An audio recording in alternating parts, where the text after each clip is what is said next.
नमस्कार दोस्तों, स्वागत है आपका A to Z स्टोरीज अद्भुत ऑफिशियल पर। साधु संत फकीर गुरु रहबरों की सदा ही जय जयकार। जब पुरोचन गंधर्व जो कि गधे के रूप में इस धरती पे रह रहा था, तब उसकी शादी अब राजकुमारी से हो गई। तो मिथिला नगर का कुम्हार अब अवंती नगर में रहने लगा, क्योंकि राजा सत्यवर्मा ने उसको कहा था कि तू अवंती नगर में चला जा इस गधे को लेकर। तब उसकी बेटी की भी उससे शादी हो गई। अब वे राजा सत्यवर्मा की बेटी को अपनी बेटी की तरह बड़े प्यार से रखता था। एक दिन बहू ने कुम्हार से कहा कि मेरे पति ना मालूम मुझसे दूर दूर क्यों रहते हैं। मेरी इच्छा उनसे वार्तालाप करने की है। क्या वे अकेले में मेरे मन की बात सुन सकते हैं? कुम्हार ने सत्यवती को तसल्ली दी और उसके पति से वार्तालाप करवाने का वादा किया। कुम्हार रात को गधे के पास गया और बड़े प्यार से बोला कि गंधर्वराज, मेरे कहने से राजा ने सत्यवती की शादी आपके साथ कर दी। अब वे नित्य आपकी राह देखती है और मेरी भी इच्छा है कि तुम दोनों मिलजुल कर हंसी खुशी रहो। इसके अलावा शादी का उत्सव अभी तक नहीं मनाया है। आप गंधर्व विवाह करके सत्यवती को पत्नी रूप में स्वीकार कीजिए। आप अभी तक पशु रूप ही धारण किए हुए हो। मनुष्य और पशु का निर्वाह होना असंभव है। पहले मेरा भ्रम दूर कीजिए और फिर राजकुमारी सत्यवती से मिलिए। तब गंधर्वराज ने कुम्हार से कहा कि जब सत्यवती ऋतुवंती होगी तो आप आकर मुझे बता देना। इतना सुन कुम्हार का बड़ा खुशी हुई और सत्यवती को कुम्हार के मुख से अपने पति के वचन सुनकर अपूर्व आनंद हुआ। कुछ दिनों पश्चात सत्यवती ऋतुवंती हुई। तब कुम्हार ने गंधर्वराज को जाकर बताया कि सत्यवती का चौथा दिन है। यह सुनते ही गंधर्वराज ने अपना गधे का रूप छोड़कर पुरोचन गंधर्व का रूप धारण किया और जड़ाऊ अलंकार पहनकर जरी की पोशाक अपने शरीर पर धारण की। तब उसका चेहरा चंद्रमा के समान चमकने लगा, जिसे देखकर कुम्हार के आनंद का ठिकाना न रहा। वे साक्षात देव दर्शन कर अपने को धन्य समझने लगा। सत्यवती के भाग्य से ही ये महापुरुष गधे के रूप में मेरे घर रहा। ये सब सोचकर वे कुम्हार पुरोचन गंधर्व के कदमों में गिर पड़ा और हाथ जोड़कर प्रार्थना करने लगा कि हे देवता, मुझे मेरी अज्ञानता के लिए क्षमा करें। मुझ पापी ने आपको ना पहचान कर बहुत बड़ा अधर्म किया है। आप पर बोझा भी लादा और डंडे भी बरसाए। मुझ अज्ञानी को क्षमा करो। तब फिर पुरोचन गंधर्व बोले कि आप मेरे पिता समान हो और आपकी वजह से मेरे श्राप का समय कट गया और आपने एक राजकन्या से मेरा विवाह भी करा दिया। मैं आपके इस एहसान का आभारी हूँ। इतना सुनकर कुम्हार पुरोचन गंधर्व को सत्यवती के सम्मुख ले आया और बोला, बेटी, अब तुम इन्हें संभालो। फिर वे दोनों एकांत में गए और सत्यवती ने पति के चरणों में मस्तक टेक कर गंधर्व विवाह किया। उस रात्रि सत्यवती को गर्भ रह गया। फिर गंधर्व राज ने अपने श्राप की सारी कथा सत्यवती को बताई और कहा कि अब मैं स्वर्गलोक को जाऊंगा और तुम्हारे जो पुत्र होगा तुम उसका लालन पालन करना। वे बड़ा होकर एक महान सम्राट बनेगा। चारों दिशाओं में उसके नाम का डंका सदा बजता रहेगा। तुम मुझे भूल जाना और मेरे लिए दुखी मत होना। अपने पुत्र का मुख देखकर सदा हंसी खुशी से रहना, परंतु उसे ये कभी मत बताना कि उसका पिता पुरोचन गंधर्व कुम्हार के यहाँ गधा बनकर रहा। अपने पति की बात सुनकर सत्यवती शोकाकुल होकर मुस्कुरा दी। सत्यवती के बारे में लोग कुम्हार से पूछा करते थे कि ये लड़की तुम्हारी कौन है? तो कुम्हार कहता, ये मेरी बेटी है और इसके बच्चा होने वाला है, इसलिए मैं इसे यहाँ ले आया। 9 महीने बाद सत्यवती ने एक पुत्र को जन्म दिया और 12वें दिन बालक का नामकरण संस्कार किया। बालक का नाम विक्रम रखा गया, जो आगे जाकर राजा विक्रमादित्य बना।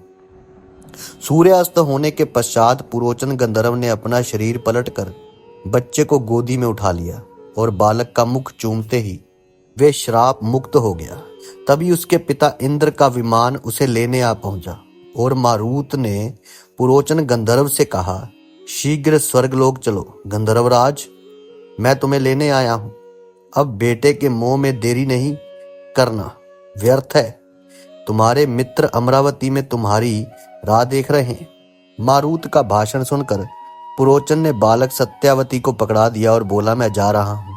इस बालक को माता पिता दोनों का प्यार देना।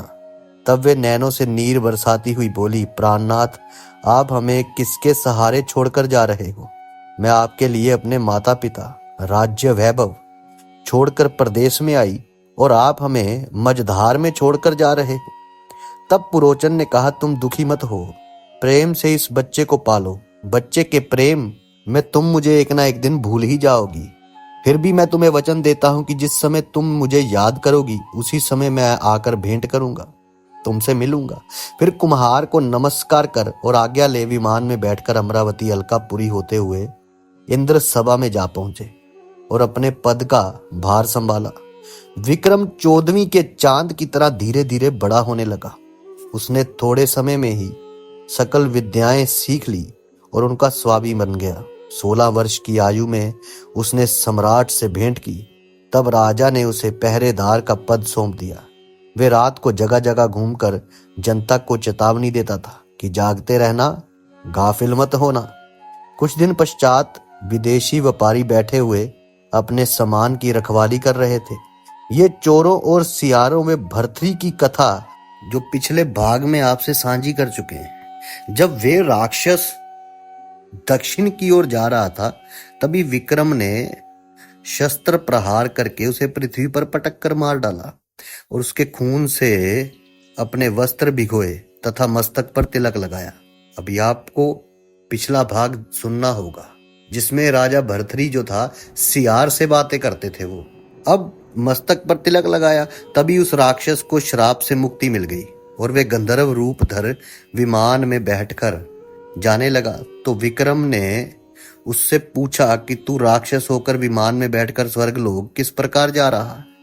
तब उसने कहा कि मैं चित्रवर्मा गंधर्व हूं और भोलेनाथ और माता पार्वती जी के खेल में दखल देने के कारण मुझे माता पार्वती जी ने श्राप दिया था।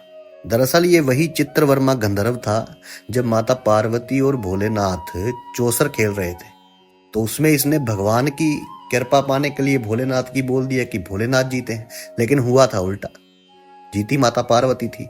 तब फिर उसको ये श्राप मिला था और वही वो कह रहा है कि मुझे फिर माता पार्वती ने श्राप दिया था, अब मैं श्राप मुक्त हो स्वर्ग जा रहा हूं। राक्षस के चले जाने पर विक्रम ने शव टटोल कर देखा तो उसकी मुट्ठी में उसे 4 अनमोल रत्नों की प्राप्ति हुई। तब वे भर्तृ की ज्योतिष विद्या की तारीफ करने लगा। और ये जो राक्षस था ये गंधर्व था और इसको ये श्राप मिला था कि तुझे धरती पर राक्षस की तरह रहना होगा। और उसने कहा था कि प्रभु मेरी मुक्ति का क्या साधन होगा? तो उन्होंने कहा था कि विक्रमादित्य नाम का राजा जब तुम्हें मारेगा तब तुम श्राप मुक्त हो जाओगे। और ये बात भर्तृ जी सियारों से सियार बोल रहे थे, तो भर्तृ जी ये बात बता रहे थे। तो फिर जब उसको मारने के बाद अनमोल रत्नों की प्राप्ति हुई, तब वे भर्तृ जी की ज्योतिष विद्या की तारीफ करने लगा। विक्रम को ऐसा लगा कि वे मनुष्य यहीं कहीं आसपास में ही होगा। फिर उसने राक्षस के खून का तिलक नगरी के फाटक पर लगाया और तिलक के चारों ओर खून से रच दिया। इस काम से फारिग होकर वे उन्हीं बंजारों के पास आ गया। अब भी भर्तृ जी बीच में ही बैठे थे। बंजारों ने विक्रम से पूछा, आप रक्त तिलक लगाए हुए कौन हैं और किस उद्देश्य से यहाँ खड़े हैं? तब बंजारों को विक्रम ने अपना नाम बताकर कहा कि आपकी बातों से मेरा भला हुआ है, इसलिए मैं यहाँ दोबारा आया हूँ। बंजारों ने पूछा कि आपने हमारी कौन सी बातें सुनी हैं? उस वक्त फिर विक्रम ने कहा कि मेरा पहरा जिस समय आपके निकट था, तभी मैंने सुना कि चोरों के जाने के बाद फिर सियार चिल्लाने लगे, जिनकी भाषा आपका लड़का भर्तृ जी समझते हैं। विक्रम ने चोरों वाली और राक्षस वाली सारी घटना बयान की। तब विक्रम ने भर्तृ जी का नाम ना भूलने का संकल्प किया और कुछ देर बाद अपने पहरेदारी के काम के लिए चल पड़ा। सुबह के समय नाके वाला दिशा मैदान जा रहा था। तभी उससे विक्रम ने कहा कि नगरी के बाहर जो बंजारे ठहरे हैं उनसे चुंगी का पैसा मत मांगना, उनकी चुंगी माफ कर देना। और उनमें जो भर्तरी नाम के मनुष्य हैं उसे मेरे पास ले आओ। उसे मेरा छोटा भाई समझना। अगर तुम उसे मेरे पास ले आए तो मैं तुम्हें काफी धन दूंगा। धन के लोभ में उस चुंगी वाले ने विक्रम की बात मान ली और नित्य कर्मों से निर्वित होकर चपरासी को भेजा और कहा कि वे जो बंजारे बाहर ठहरे हैं उनकी चुंगी माफ करके भर्तरी नाम के मनुष्य को अपने साथ लेकर आओ। चपरासी ने बंजारों के निकट पहुंचकर कहा कि दरबार से आज्ञा हुई है कि आप लोगों से चुंगी कर ना लिया जाए और भर्तरी नाम का जो आदमी आपके साथ है उसे कुछ दिन दरबार में रखने की आज्ञा हुई है। तब बंजारों ने भर्तरी को समझा कर चपरासी के साथ भेज दिया। जब वे चुंगी की चौकी पर पहुंचे तो विक्रम भी वहां आ पहुंचा और भर्तरी के गले लगा। खूब मान सम्मान मिला। तब मुंशी ने कहा कि चुंगी का सरकारी पैसा और मेरा इनाम। तब विक्रम ने एक रत्न, जो 4 रत्न मिले थे उसमें से एक रत्न उसके हाथ पर रख दिया और कहा, तुम्हारा सारा रुपया चुकाकर मैं अपना रत्न शीघ्र ही वापस ले लूंगा। तब मुंशी ने कहा कि ये हमारा नौकर है, अभी तुम इसके पास ही ठहरो। इसकी माता तुम्हारे लिए भी खाना बना दिया करेगी, मैं सीधा भिजवा दिया करूंगा। तब भर्तरी जी ने कहना मान लिया और विक्रम उसे अपने कमरे में ले गया। उन्होंने घर पहुंचकर थोड़ी देर चबूतरे पर बैठकर बातचीत की और रात को सारी घटना अपनी माता सत्यवती से बयान की, जिसे सुनकर सत्यवती बहुत प्रसन्न हुई। विक्रम ने अपनी मां से कहा कि भर्तरी मेरा छोटा भाई है, इसका पालन भी मेरे समान ही होना चाहिए। भर्तरी विक्रम के पास रहने लगा। विक्रम और सत्यवती भर्तरी को बहुत प्यार करते थे। विक्रम और भर्तरी दोनों भाई भाई की तरह रहने लगे। साधु संत फकीर गुरु रहबरों की सदा ही जय जयकार। आगे क्या हुआ उसके लिए जल्दी मिलते हैं एक नई वीडियो के साथ। तब तक के लिए आप सबका धन्यवाद। आप सबके भीतर बसे उस परमात्मा को मेरा प्रणाम।